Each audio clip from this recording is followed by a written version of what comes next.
Hi, beautiful people, beautiful souls, guests, and welcome back to another episode of Unicorns Do Exist. I'm your host, Vanessa, and today I have an episode that I've been honestly afraid to do. Wanted to do for so long. I wanted to wait until I felt healed enough to share this story. And I think we're here. I think so much has happened, so much good stuff in life.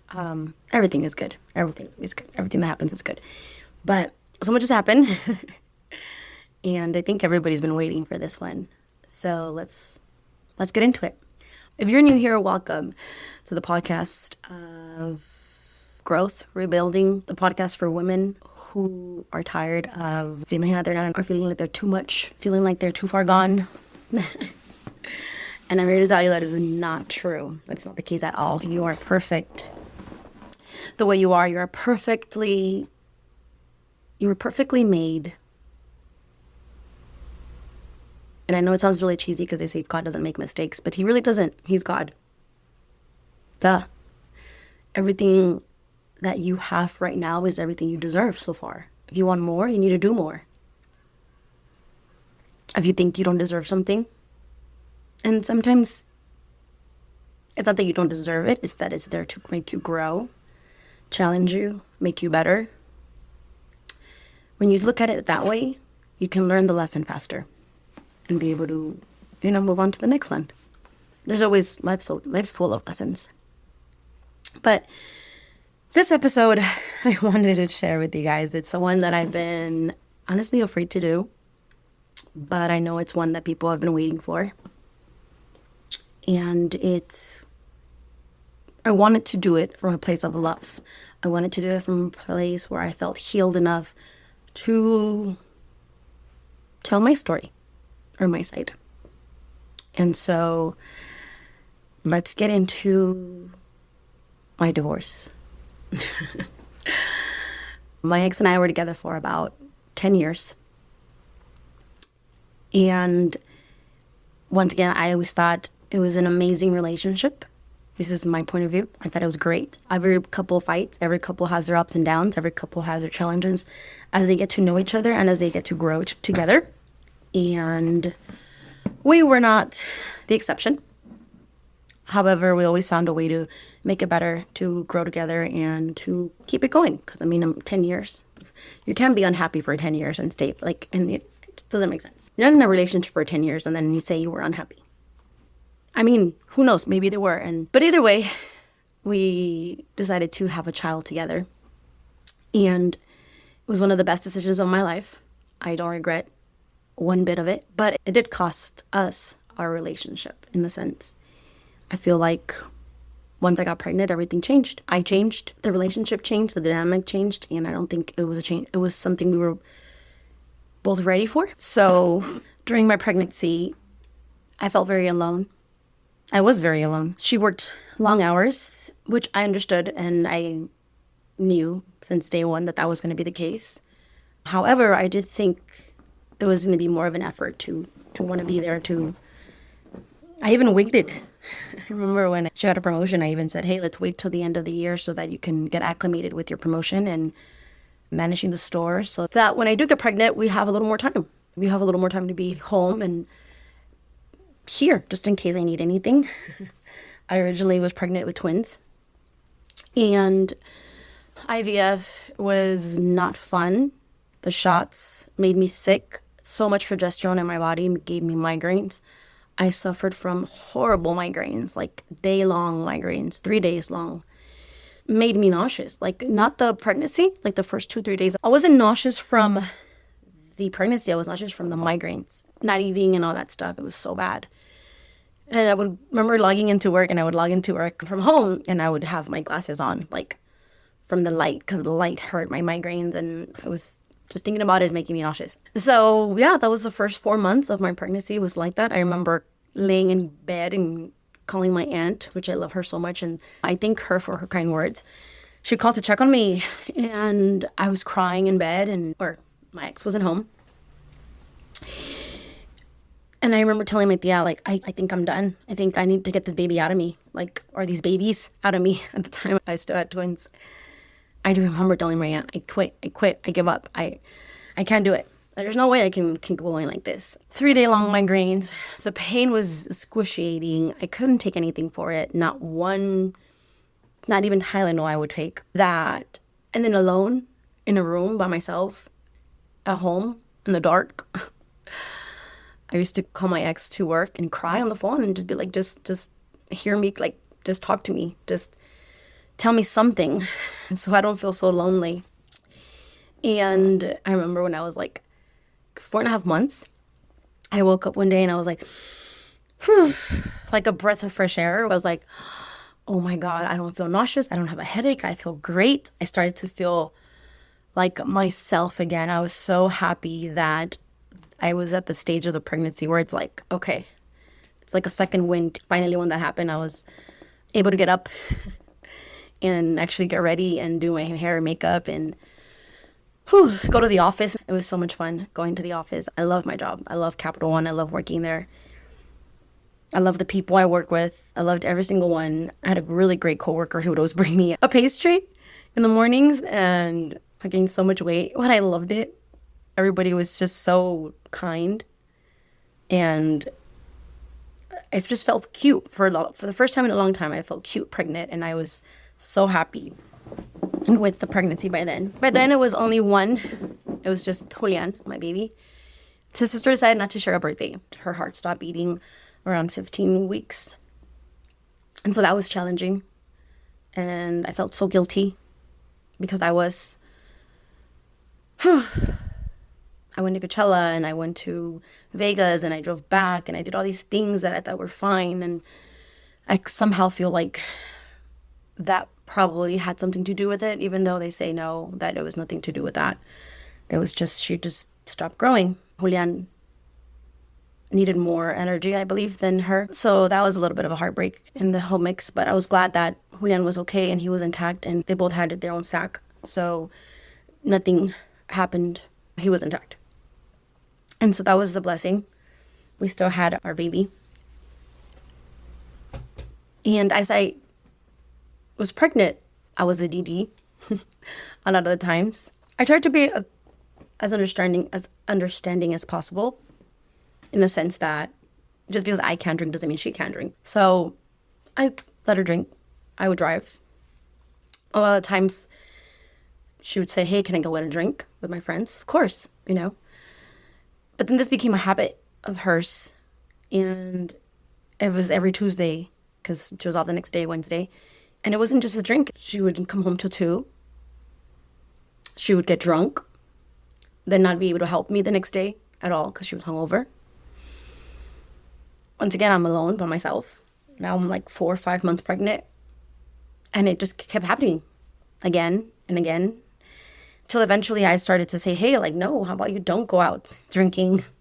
I'm home alone. I'm pregnant. Can you come home? And it became an issue. I was, oh, well, you don't want me to be with my friends. And it's like, you can be with your friends, but like every single time every Tuesday you wanted to go, every weekend, I'm home alone. I have 2 dogs that would sleep with me. Sometimes I wouldn't know when she would get home because I started to get like physically tired, that I would just fall asleep. I started asking her to just stop, come home.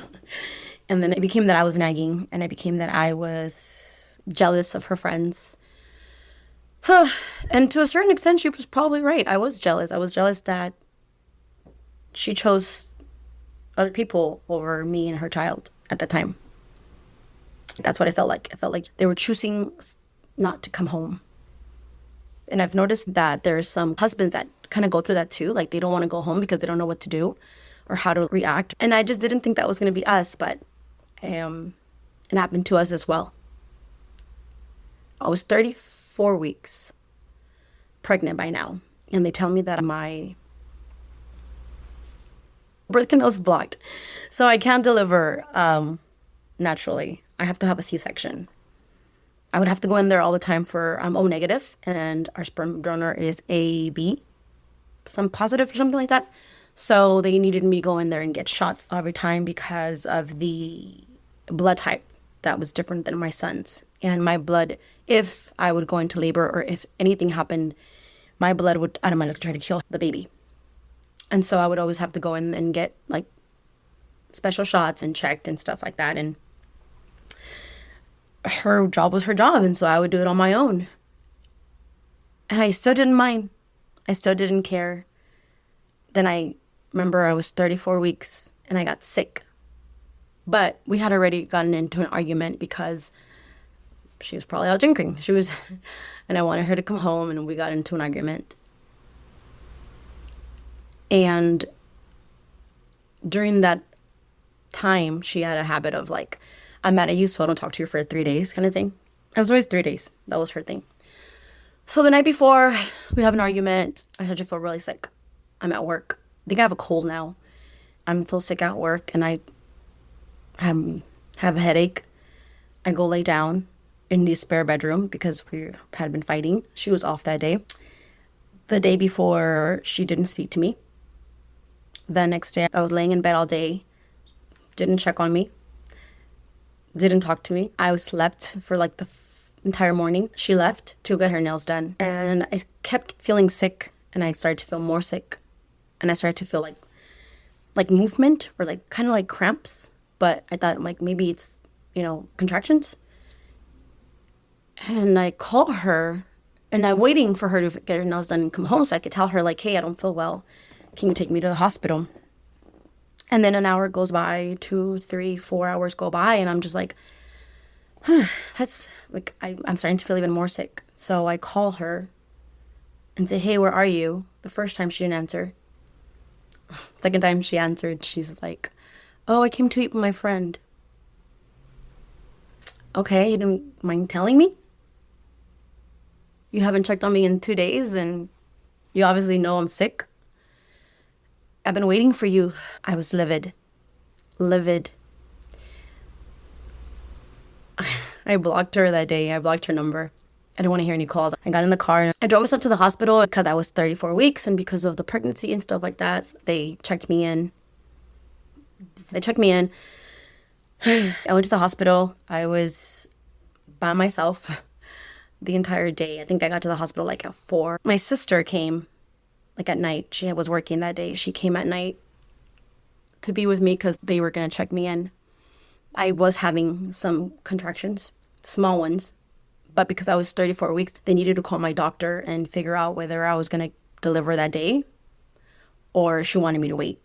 And so they finally get a hold of my doctor. My doctor says, like, let's try to get her to wait.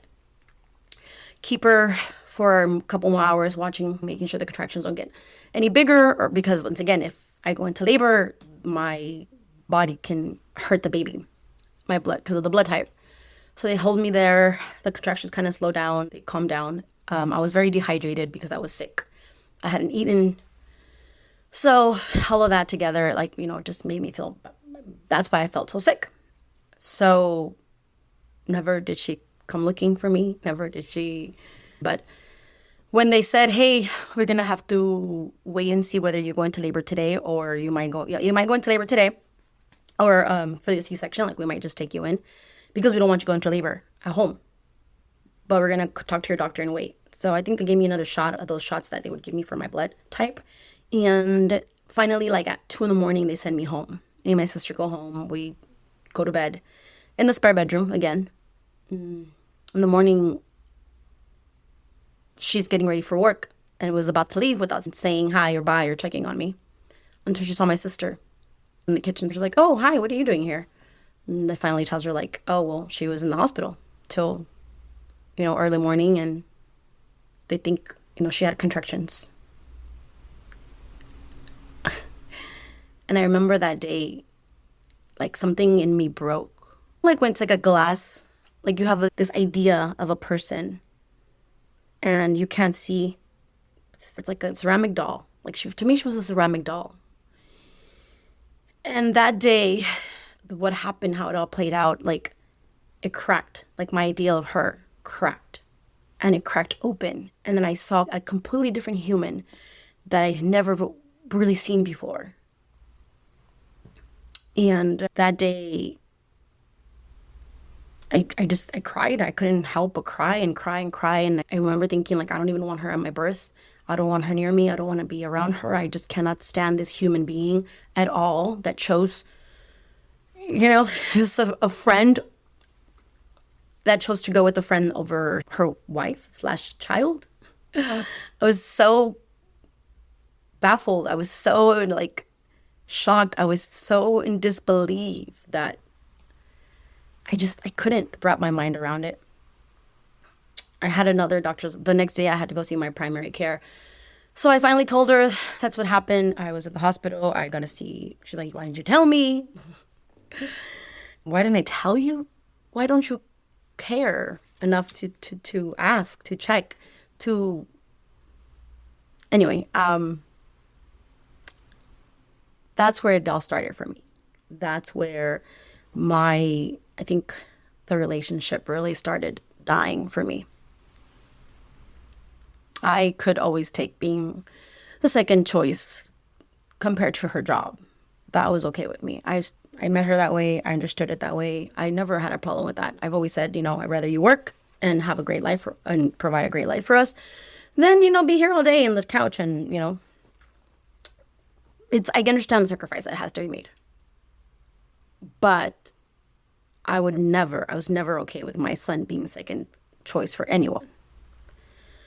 So she doesn't go to work. She stays. She wants to make it up to me. Or I tell you this, in the entire pregnancy, not once did we have sex. Not once when we were intimate at all, because she kept saying I couldn't because of my placenta. And the doctor did say nothing should go up there, but it was no chemistry between us. That day she tries to go down on me, and I'm just I felt so disgusted. I felt so gross. I felt like she was doing it just to be nice, just to I don't know. She was doing it out of guilt. And I felt so gross, so gross that I actually felt bad for her. And so I let her, and I felt violated almost. Ugh, I hadn't felt that disgusted in a long time. But I thought, I'm having a baby. We have to fix this somehow. Never in my million years did I think I would ever not have my family together. So I figured, we're going to have to push through it. I understand that, couples have a hard time, especially after a baby or the first one or something, because it's so she stays, she doesn't go to work, she takes me to the doctor. I kind of swallow my pride, swallow my pain, and just keep pushing. I had to be in bed rest for the next 2 weeks because they wanted me to hold until 36 weeks. I was 35 weeks when that happened. 36 weeks came. I already had my scheduled C-section and everything. I don't think I went back to work anymore. And then our baby comes. And we have Julian, and he's beautiful and he's perfect. And I thought, maybe now the whole drinking and wanting to go out with your friends is going to stop. And the first 2 weeks, she was home with me. After that, she went back to work. And I didn't stop. I kept going. Tuesday would come. She would go out with her friends. Wouldn't come home till who knows when. Come home drunk. I was hungover the next day. And now I had a baby and a drunk person to take care of. And so once I get it, everybody needs to blow off some steam. Everybody needs to get with their friends and stuff. But again and again and again. And I started to just get over it. Just so over it. The situation, so over the drinking, so over not having help. My son was 9 months and she had never showered him. She helped me once, the first time. Then he got circumcised, and then she stopped changing his diaper because she was scared that she was going to hurt him. So she stopped changing the diapers. And in a sense, I didn't really care because I'm like, dude, you're working 12-hour days, you're working 5 days a week, and you're doing it for us. So It's okay. I got this. Like, I got this. And it's probably my fault. Like, I didn't need her help because I knew how to do all of it. So I didn't really ask her for any help. At night, she wouldn't wake up in the nights for feeding. And I was okay with it because, once again, don't worry, I'll let you sleep. This is my way of showing you that they appreciate you. Like, you sleep throughout the night, I get up. Because guess what? When you leave, I'm going to go back to bed with the baby and it's going to be okay. I'm going to be okay. I think she woke up maybe once or twice in the middle of the night to help me out. But other than that, that was it. And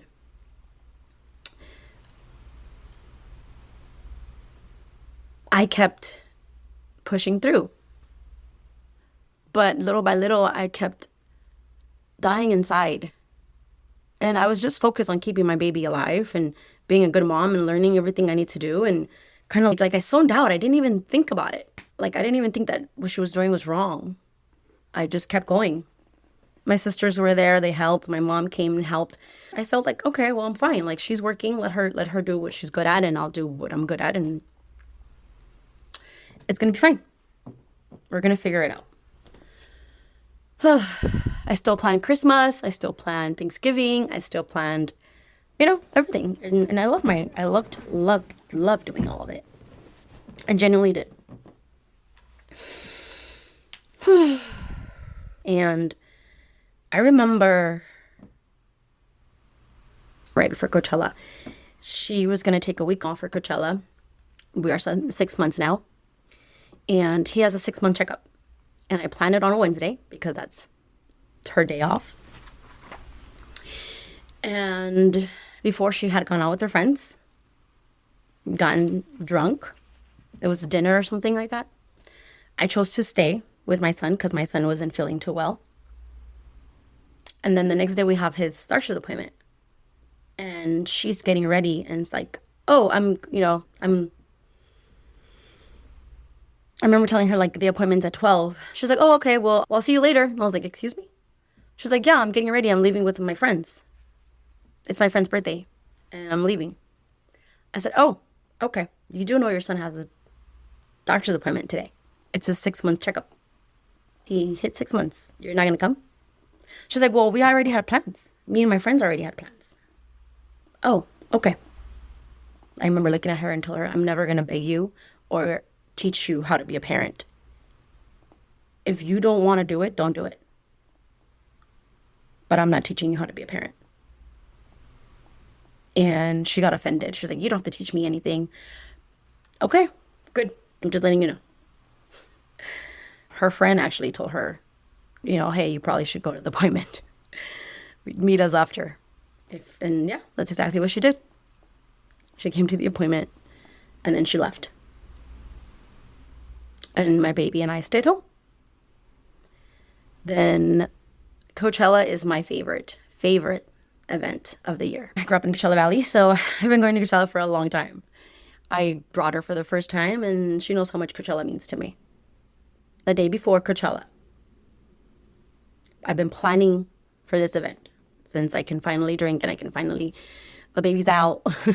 He's 6 months. Ideally, I want to get there as early as possible so that we can play Carpochella, which is I decorate the car Thursday.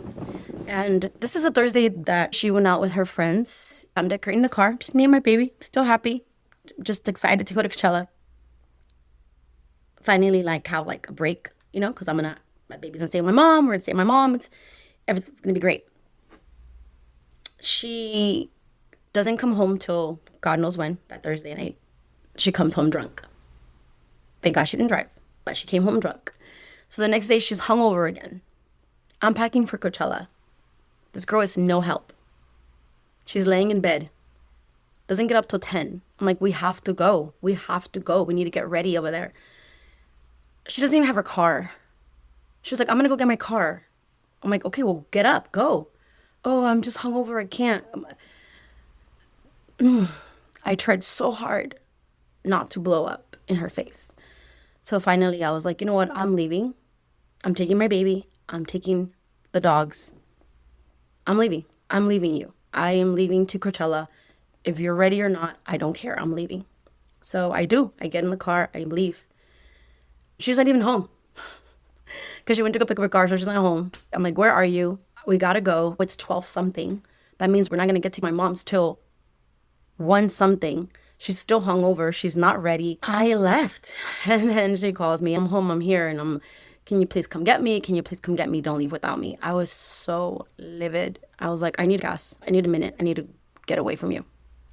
So I do. I get away. I go and that's to this. It's hot. So I go and I get gas, take a minute, breathe, come back. And I was like, get in the car. Just get in the fucking car. I remember she sat in the back seat. Well, yeah, with the baby. So I drove to Coachella. My mom got there. I was like, okay, Vanessa, either just breathe, let it go, and try to enjoy Coachella. My mom fixed her up right away, gave her some aguachiles, gave her some headache pills, and I was like, here, Mom, like, please take care of her. I can't right now. My mom's like, okay, no worries. Like, my mom loved her so much. I think she still does. My mom's a great soul. But I never told anyone these issues. I never brought it up. I never wanted my family to hate her. Even after we separated, I never wanted my family to hate her. And after Coachella, we go to Coachella. We're just both on different. We try our best to get along. I try my best to forget it. We obviously got late. We got to Coachella late on that Friday. We didn't get to play Carpochella. It's fine. We go home. She was like, oh, I'm supposed to be off, but I'm going to go to work. I said, okay. So she goes to work. I said, hey, our son has another doctor's appointment today. You're going to go to work? She's like, yeah. I'm like, you're supposed to be off. She's like, I know, but I'm going to go. Okay, fine. So she goes to work. I'm taking my son to the doctor's appointment when she calls me, FaceTimes me, that she's at a bar drinking with her friend. I was like, I thought you were going to go to work. And I keep this phrase like, are you fucking kidding me right now? I'm taking your son to the doctor's and you're out drinking again. I was like, all right. She's like, I just finished a pitcher of beer and a shot. And I said, oh, that's yay, congrats. Well, I'm taking your son to the doctor. I gotta go. And I just hang up. It was her and her friend. And then she calls me back. You're so rude. Can't believe you hung up on my friend. And, I'm tired of your attitude and I'm done with you. I'm done. And previously, before we did our certificate, our, domestic partnership, and before we got the baby, I was like, look, she had a habit of breaking up with me. And then on 3 days go by and calling me back. I told her, if you ever tell me that again, it'll be the last time you say those words to me. If you ever tell me you are done with me and you are breaking up with me, it is the last time you will ever say that to me. I promise you that. And she said it. And I said, do you understand what you're saying right now? That day, I told her I went to the doctor's, got my baby stuff, and I said, I'm leaving to Coachella today, and I'm leaving to my mom's, and I will see you around. We're done. We're breaking up. We're breaking up. This was right after Coachella.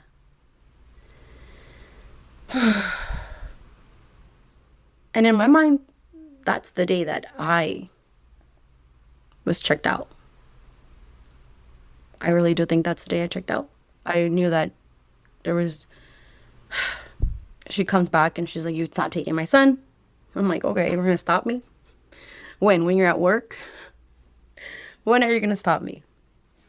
So she comes back. She says, I'm sorry. I didn't mean it like that. That's what I heard. And my heart hurt. That's what my heart felt. And that's what my head heard. And I told you that was going to be the last time you ever do this to me. She's like, let's go to therapy. Let's go to therapy. If I go to therapy, I think you should go to therapy. She says, let's go to couples therapy. I was like, okay, let's go to therapy. Let's try to work this out. That was in the end of April. May, she had her birthday. I had gotten her tickets for her to go see, or she wanted to see Nicki Minaj in a different state. And so I was like, yeah, let's go see Nicki Minaj. I bought the plane tickets. We were trying to make it work. We went to therapy once. The first time it was the intake, so it was pretty much just paperwork. The second time was our first session, and it ran long. So we went 2 sessions, and then she was like, oh, I don't want to go to therapy anymore. I'm like, what? She's like, it's inconvenient. It's late, and it's in the afternoon, and it's so long, and I only get 1 day off. Like, But you were the one that suggested the therapy. And I said, I would only stay if we go to therapy. So what do you mean you don't want to go to therapy anymore? She just, we went 2 days. From there, we went the third week. The third week, we couldn't go because we left to see Nicki Minaj in a different state. So we told them, like, hey, we won't be able to make it. The following week, so now it's a month goes by. And when we were in the other, I think Houston, Texas, I don't know where we were. But when we were over there, we had a big old fight because I told her, like, we're going to break up. And she's just like, oh, you're going to give me 50-50 custody. And I was like, no, I'm not. I'm not going to do it. Like, I'm never going to give you 50-50 custody. I don't trust you with my son. You don't even know how to shower him. Who's going to take care of him while you're at work? What's the point of me giving you my son if someone else is going to raise him? That's the point of me not going to work. You literally told me, don't go back to work because we don't want anyone else to raise our son. So why would I leave you my son and give you 50-50 custody so someone else can raise him? That just doesn't make any sense. The whole time we were going back and forth, we fought about it. And then the whole night she didn't cry about anything. Not until she said, oh, I can't even hang out with my friends anymore because they want to do something for my birthday, but I'm laughing now because it's so funny. And that's when she started crying. She started crying because she wanted to hang out with her friends for her birthday and I wasn't going to let her. I was like, girl, do whatever you want for your birthday. We're breaking up. Like, we don't go to therapy. We don't make this work. Do whatever you want. This is what we were in Houston, Texas. I remember she cried because she wanted to hang out with her friends for her birthday. Now her friends are even, she's like, I'm afraid to even say what I want to do with my friends because of the way I get. I don't care if you hang out with your friends. Just don't get trashed and don't be hungover the next day when I need your help because we have a brand new baby. I thought it was hilarious. I remember laughing. In Houston, Texas, I'm like, really? This is why you're crying? And she's like, you're heartless. And I was like, yeah, I guess I'm heartless. Like, sure, whatever. That night, I was like, you know what? I'm just going to go home. It was our first night there. There's no point in me staying here if you obviously don't have any fun with me. Let me just go home. So I tried to call and change my flight. The next day, she's like, hey, like, can we please get through Nicki Minaj? I really want to see her. I said, look, I don't want to fight with you. I'm just tired. I'm tired of fighting. We've been fighting nonstop since we had the baby. I thought it was going to stop when you had the baby. I'm not going to beg you to stay here with me and your son. If you don't want to, go. Do your thing. You're no longer my priority. My son is. And I'm sorry if that hurt you. And I'm sorry if that offended you. But you wanted to bring a child into this world. What did you think was going to happen? When all that happened, with all that being said, we come back. I did feel bad that she wanted to have a party with her friends. So what do? I planned last minute because I wasn't going to do shit for her birthday. Last minute, I planned a birthday party for her and at the house, and her friends come over. She's happy. In my mind, we're still going to therapy. We need help. No, it's not okay. But we're going to figure it out. We have a baby. So we start doing that. When we came back from Houston, we never go back to therapy. She just doesn't want to. It's an inconvenience. She wants a different time, whatever. Just excuses to not go. So that's April, May, June, July, 4th of July weekend. I plan a weekend in the desert with my family. We always plan either like go to the pool, stay at a hotel, just have fun. I'm still like, it's going to be okay. It's going to be okay. We're going to be okay. I plan a weekend. The whole weekend she complained about everything. The hotel, the heat. She wasn't happy. The pool sucked. Nothing I could do was good enough that whole 4th of July weekend. We come back home. She has to go to work. It's 4th of July weekend and she's at work. I'm home with the baby. She comes home late and she walks in with Jack in the Box in her hand. And it's funny because I had just created my first digital product. It was how to attract your ideal person. And I hadn't done my list in a long time. Like my list of how I manifested my ex-partner, my ex-wife, was I sat down and I wrote the list of everything I wanted in a partner, everything I didn't want in a partner, and who I had to become to be able to attract that person, which is such a great exercise to do to manifest your ideal partner. Yeah, so I do that. And I think, oh my God, I haven't done this since I met my ex. Let me redo my list because I am obviously not happy and I want more. Let me redo my list. And I start writing everything I want in a partner. I want to be their number one priority in a partner. I want my son to be their number one priority to my partner. I want family to come first to my partner. I want them to show up authentically, lovingly, kind, helping, wanting to be in this relationship, wanting to be in this marriage. I want them to choose me over anything, and my son. I want them to value our little family more than anything in the world. I don't want to be anyone's second choice. I don't want my son to be anyone's second choice.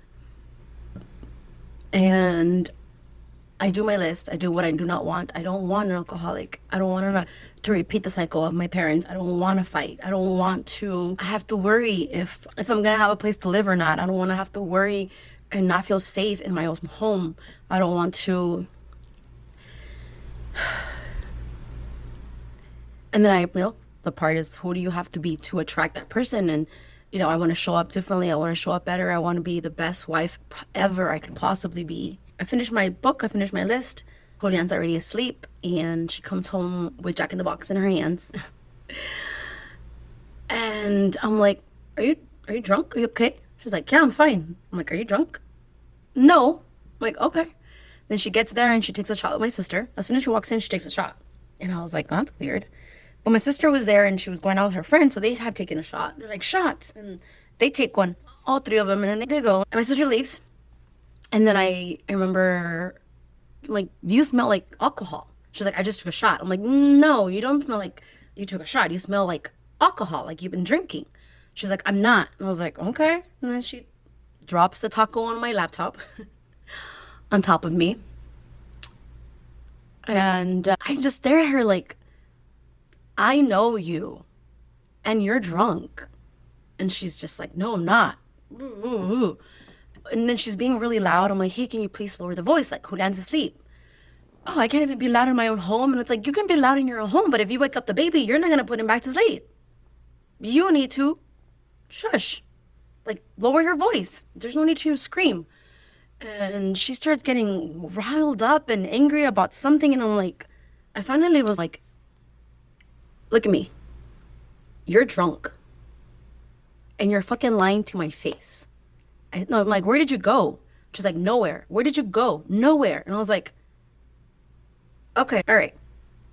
I remember that night, she went to the room and I was like, shut up, the baby. Julian's up with us in our room, so she goes into the room and she starts to get ready. Like, let's just get ready for bed. Like, I'm not dealing with this. And then she starts changing and I'm like, by the way, you're drunk. And now you're lying to my face.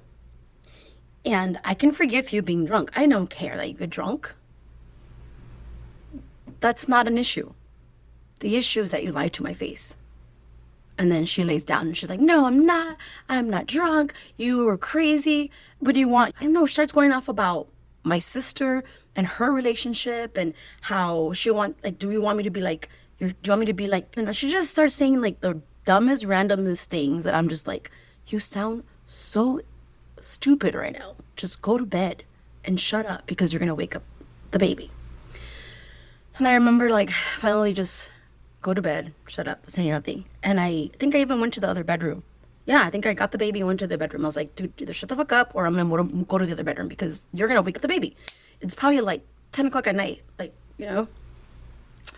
And so I'm not even mad. I'm not even like angry at her or nothing. I'm just like, I just didn't expect you to lie, right? So the next day, she comes up to me and says, I'm sorry. I don't know why I lied. I thought that, she's like, I just didn't want to fight. But obviously that wasn't the case. And like, we still fought. But I'm sorry I lied. And she says, I really didn't go anywhere. We just stayed outside drinking outside of work. Okay. And then she's like, okay. I'm like, yeah, okay. I mean, what do you want me to tell you? No. Whatever you tell me, I don't believe you anymore. You've never lied to me before, not that I'm aware of. I never caught you in a lie so bluntly in my face that it's just kind of like, okay. I didn't say anything. I remember laying there in the bed with my son and I looked at her and I was like, what are you doing? What do you want? because I'm not happy. This is not okay. And then she's like, well, I just feel like you don't appreciate me. She said, I feel like you don't appreciate everything I do for you. And I said, what is that? You work? You pay the bills? You're probably right. I don't appreciate that you do that because guess what? You did that before we had a son. You did that before we had a baby. You still wanted to have one. The person that I was as well. I still cook. I still clean. I have a baby. I still have you. I still do everything. So yes, you're right. I don't appreciate anything that you've been doing because you did this before we had a baby. And then we had a baby and then you still think that you just can go your merry way with that. She would make this joke, which is stupid. She would be like, Dad, life is great. She would tell people. And they would ask, how's the baby? And she would say, Dad, life is great. Well, no shit. All you did was go to work and that's it. Pay the house, which is what you did before. So yeah, life was great. Never having to wake up in the middle of the night, never having to shower the baby, never having to do any of that. So I finally just told her like, hey, what do you want? What are we doing? We didn't go back to therapy. You haven't made an effort. She's like, I don't feel valued. I don't think you appreciate everything. Appreciate it. There you go. I don't feel appreciated. I don't think you appreciate everything I do. And I said, okay. Well, what do you want to do? She's like, well, I think we should break up. In my mind, I was already like, okay. Okay. Okay. Then I cried. But I wasn't shocked. I wasn't surprised. I was more like, finally you let me go. Finally you admit it. And that was a Tuesday. She was gonna go to work. She went to work. I got my shit together that Tuesday. The next day, on Wednesday, I was like, she was off. I said, here's your baby. You're gonna have to learn how to take care of him on your own. When you visit him or when you have him, I got things to do. And it was the first time I left my son with her by myself. For a whole day, I was so scared. I got in my car. I drove to the desert. I started looking at apartments. I called my sister. I said, I need a roommate. I need your income. I have my savings.